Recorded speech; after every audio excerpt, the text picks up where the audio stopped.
हमीरपुर के ठाकुर राम सिंह इतिहास शोध संस्थान नेरी में 2 दिवसीय राष्ट्रीय परिसंवाद का आयोजन किया जा रहा है। नेरी संस्थान में 2 दिवसीय परिसंवाद के पहले दिन राज्यसभा सांसद इंदु गोस्वामी ने बतौर मुख्य अतिथि शिरकत की। परिसंवाद में पश्चिमी उत्तर भारत की अनुसूचित जनजातियों का समाज तथा पर्यावरण शोध पत्र प्रस्तुत किए गए। राष्ट्र स्तरीय परिसंवाद में दिल्ली, पंजाब, हरियाणा, गुजरात और राजस्थान, मध्य प्रदेश, जम्मू कश्मीर, पूर्वोत्तर भारत व हिमाचल के विभिन्न विश्वविद्यालयों व संस्थानों के विद्वान अपने शोध पत्र प्रस्तुत किए, जिसमें पश्चिमी उत्तर भारत की अनुसूचित जनजातियों के बारे में विस्तृत चर्चा की गई। इन अनुसूचित जनजातियों का भारत के इतिहास में बहुत महत्व है। इस मौके पर कुलपति हिमाचल प्रदेश विश्वविद्यालय संत प्रकाश बंसल अध्यक्ष के रूप में शामिल हुए तथा विशिष्ट अतिथि के रूप में प्रकाश चंद शर्मा तथा सुरेंद्र नाथ शर्मा निदेशक शोध संस्थान नेरी सहित विभिन्न राज्यों से आए शोधकर्ता मौजूद रहे। इस मौके पर राज्यसभा सांसद इंदु गोस्वामी ने बताया कि राष्ट्र स्तरीय संवाद बहुत ही महत्वपूर्ण है, जिसमें पश्चिमी उत्तर जनजातियों, अनुसूचित जनजातियों के बारे में विस्तृत चर्चा की गई। इंदु गोस्वामी ने कहा कि आज हम आज़ादी का 75वां अमृत महोत्सव मना रहे हैं। इस परिसंवाद में अनुसूचित जातियों के रहन सहन, उनके जीवन यापन को लेकर और आर्थिक स्थिति को लेकर संवाद किया गया है। इंदु गोस्वामी ने कहा कि कांग्रेस पार्टी ने इन अनुसूचित जनजातियों के बारे में कभी नहीं सोचा है, लेकिन केंद्र की भाजपा सरकार ने इन अनुसूचित जनजातियों के लिए उचित कदम उठाए हैं, जो कि काबिले तारीफ हैं।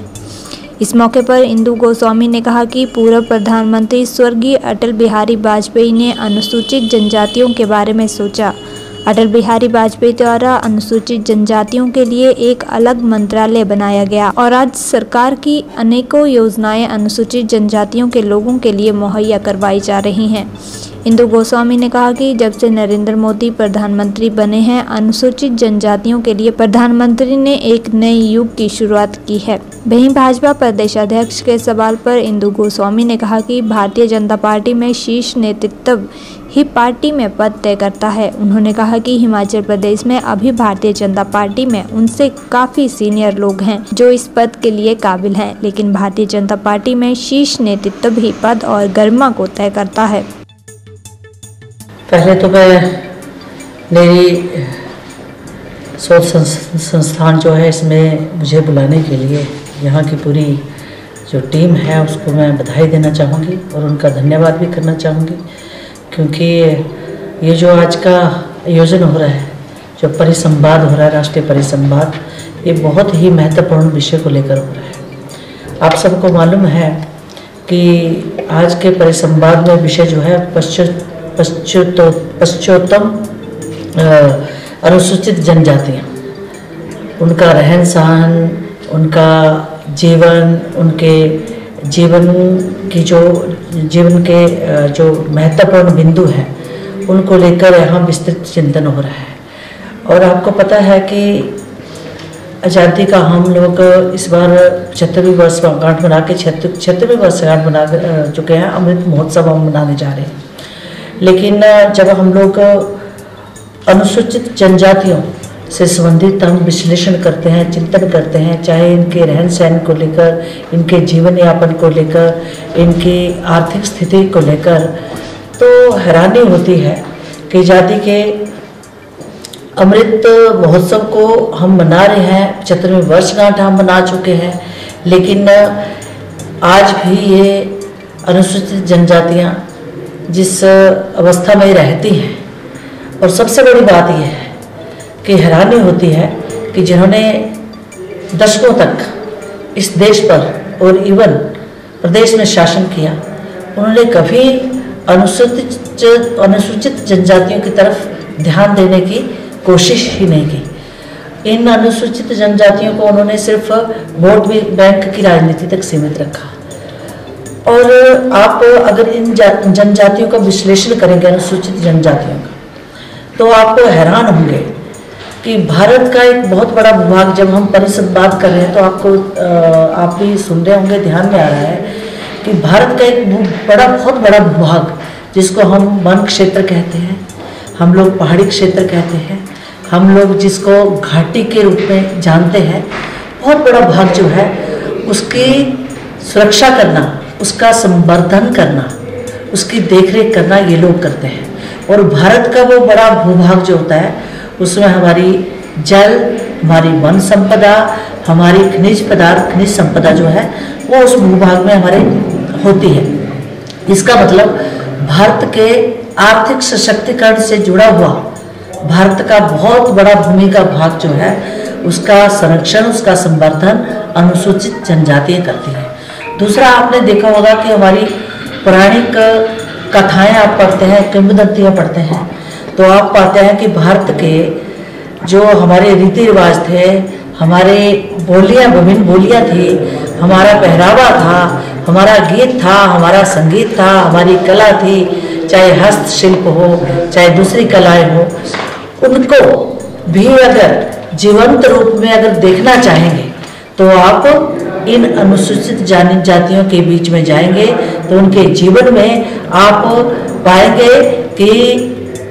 अनेकता में एकता लिए हुए भारत जो हम कहते हैं कि भारत जो है अनेकता में एकता लिए हुआ है, वो अगर जीवंत रूप में आप देखेंगे तो जब अनुसूचित जनजातियों के जीवन को आप देखेंगे तब वहाँ पाएंगे। बाद में विषय आते हैं तो मुझे खुशी होती है कहते हुए कि एक तो हमारा विचार परिवार, चाहे वो संघ हो या दूसरे विचार परिवार से जुड़े लोग हो, भारतीय जनता पार्टी हो या भारतीय जनता पार्टी की चुनी हुई सरकारें हैं, वो जब जब भी, चाहे वो विचार परिवार के लोग थे, चाहे भारतीय जनता पार्टी की सरकार, चाहे वो केंद्र में बनी, प्रदेशों में बनी, उन्होंने अनुसूचित जनजातियों के लिए, उनके उत्थान के लिए, उनके आर्थिक सशक्तिकरण के लिए, उनके संवर्धन के लिए बहुत काम किया। मुझे ये कहते हुए खुशी होती है कि आज श्रद्धेय स्वर्गीय श्री अटल बिहारी वाजपेयी जी हमारे बीच में नहीं हैं, लेकिन जब वो देश के प्रधानमंत्री बने तो उन्होंने अनुसूचित जनजाति के लिए अलग से, आपको पता है, मंत्रालय का गठन किया और आज बहुत सारी कार्यक्रम योजनाएं इन अनुसूचित जनजातियों से संबंधित उस